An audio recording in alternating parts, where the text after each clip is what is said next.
না ধরিবে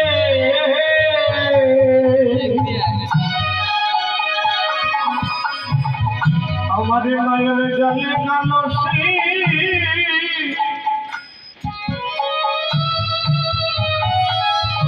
পরিপূর্ণ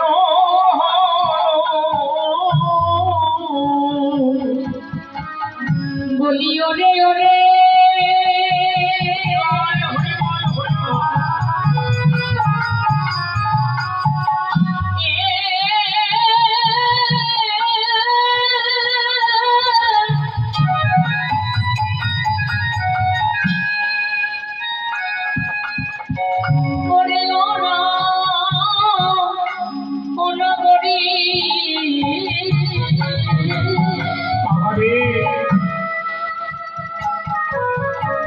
আমার নয়নে জলে কলসি পূর্ণ হলো বলি ওরে রে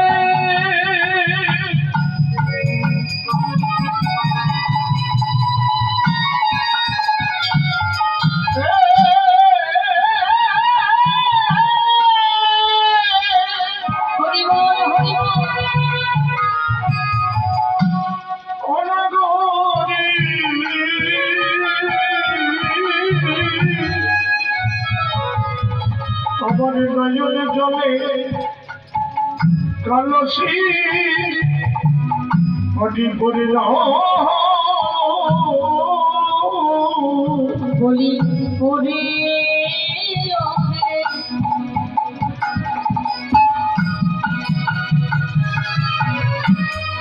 অনাগরি নয়নে জলে কলসি পূর্ণ হলো বলি ওরে ওরে অনাগরি নয়নে জলে কালসি পূর্ণ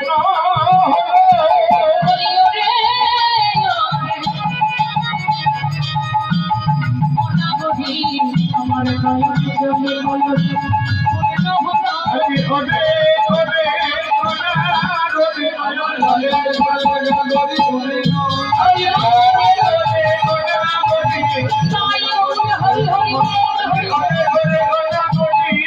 নয়নে জলে কালসি পরিপূর্ণ হলো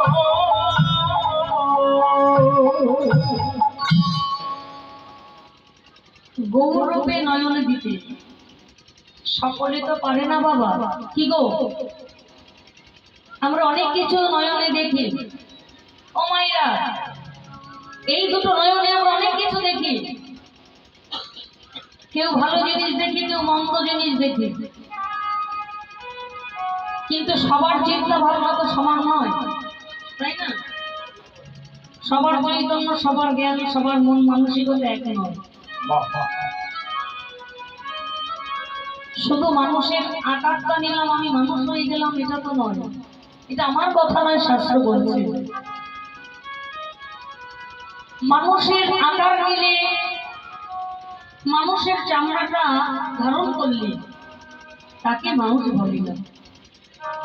বললেন মানুষ যদি হতে চাও আগে মানুষ ভজন করো। হরিবল হরিবল করো মানুষ ভজন, মানুষ পূজন, তোমরা অর্ঘ দাও মানুষের পায়ে। কথাগুলো একটু মনোযোগে শ্রবণ করো।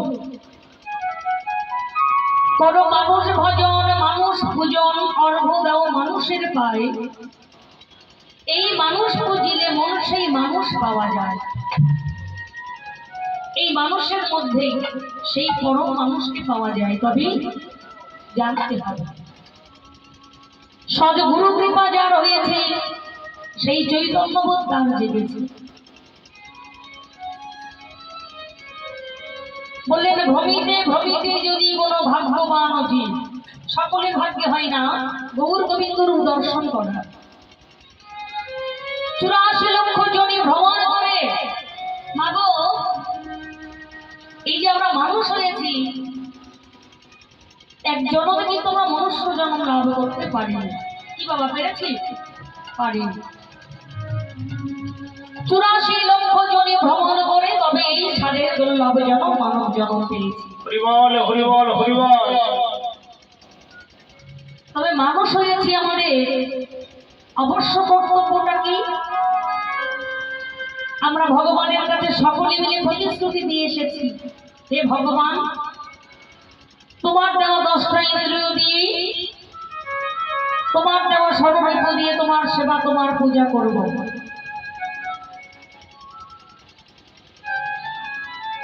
তোমাকে ছাড়া আর জানবো না,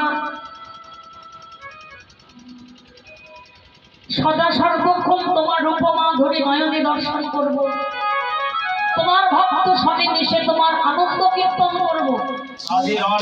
এই 10টা ইন্দ্রিয় সর্বরূপকে দিয়ে তোমার সেবায় আমি রত থাকব।